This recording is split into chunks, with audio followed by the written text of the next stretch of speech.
The World Ends With You is the greatest Square Enix game that has ever been made for the DS.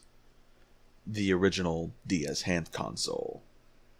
I picked it up whenever it first came out, which was around the end of the DS's lifespan, and I was enthralled by how cool, how fun, how interesting the game was, how great the music was, the story that was told and the characters within it, the combat, everything about this game, to me, was flawless and amazing.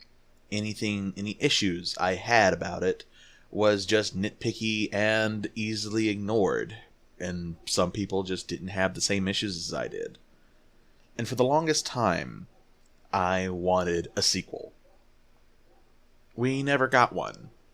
We never got word of The World Ends With You in any other light for all of the Wii's lifespan. Then we see Dream Drop Distance for the 3DS, where you have The World Ends With You making a cameo appearance in the game. And what started as something fantastic, something for me to look forward to, ended up being an absolute spit in the face of everything that the game stood for. You took the main character of Neku and had him more or less suffer the same disease that Sora and everybody else in the Kingdom Hearts franchise suffers from, with the power of friendship, and everything that was built up for Neku in the previous game was just walked on. It didn't matter.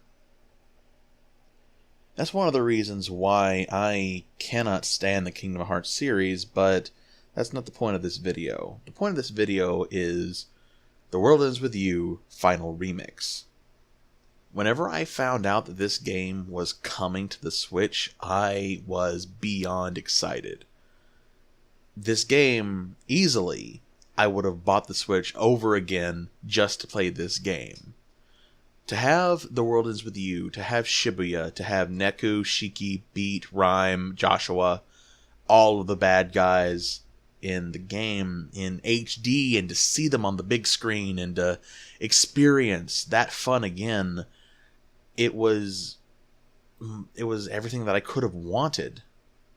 Unfortunately, the game itself is 50% of it is an absolute failure.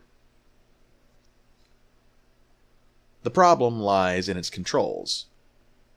In the original DS game, you had a stylus, and you were able to perform very specific, minute tasks to be able to control Neku, get him to fight, things of that nature. Because you had the stylus, it was easier.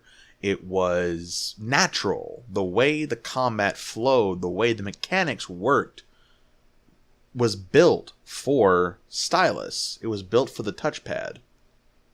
And whenever they put that onto the Switch, they gave you two options. They gave you handheld mode, where everything was on a small screen and you just tapped the front of the screen, or they had the docked mode, where you could use the joycon. And it's in the use of the joycon that this game is objectively bad. I'm not saying that someone couldn't learn how to use the controls, but they are finicky at best and broken at worst. Using the Joy-Con for this game is just wrong, because everything that you do relies on the small movements that you make, whether how long you hold down a button, because you're essentially trying to wield a pencil as if you're trying to wield a dagger, and you're trying to draw with that dagger.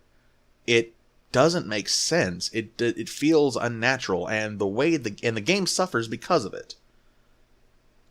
I spent so much time just stopping in the middle of my game and then switching over to handheld mode and playing the game like that, just so I'd be able to fight the enemies.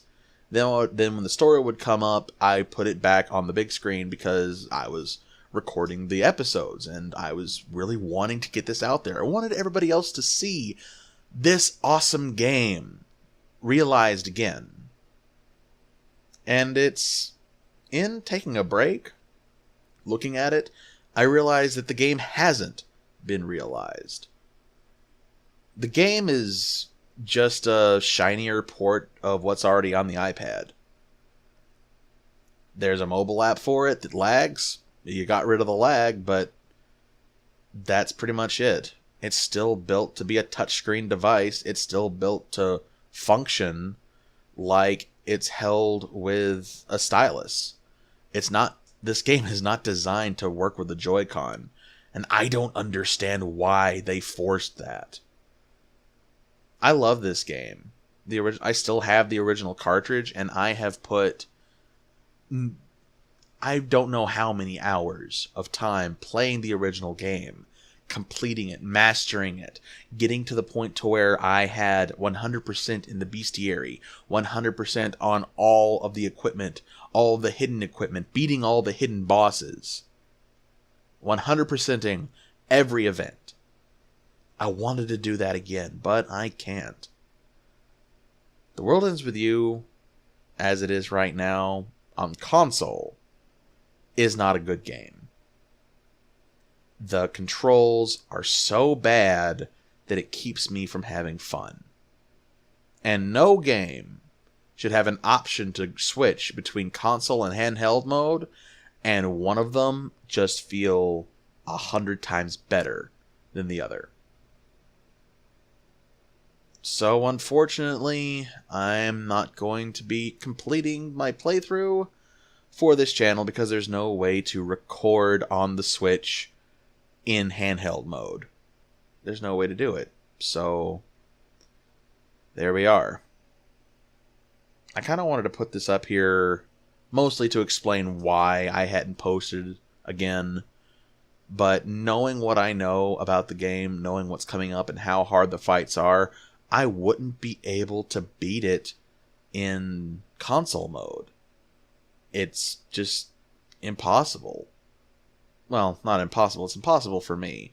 And I don't want to get frustrated at the game because I've played the game in handheld mode and it is fun, and I have done more or less the entire story over in half the time in handheld mode. And I don't want to hate this game. I don't want to not remember it fondly. This game is good on the DS, and in handheld mode, it's pretty good.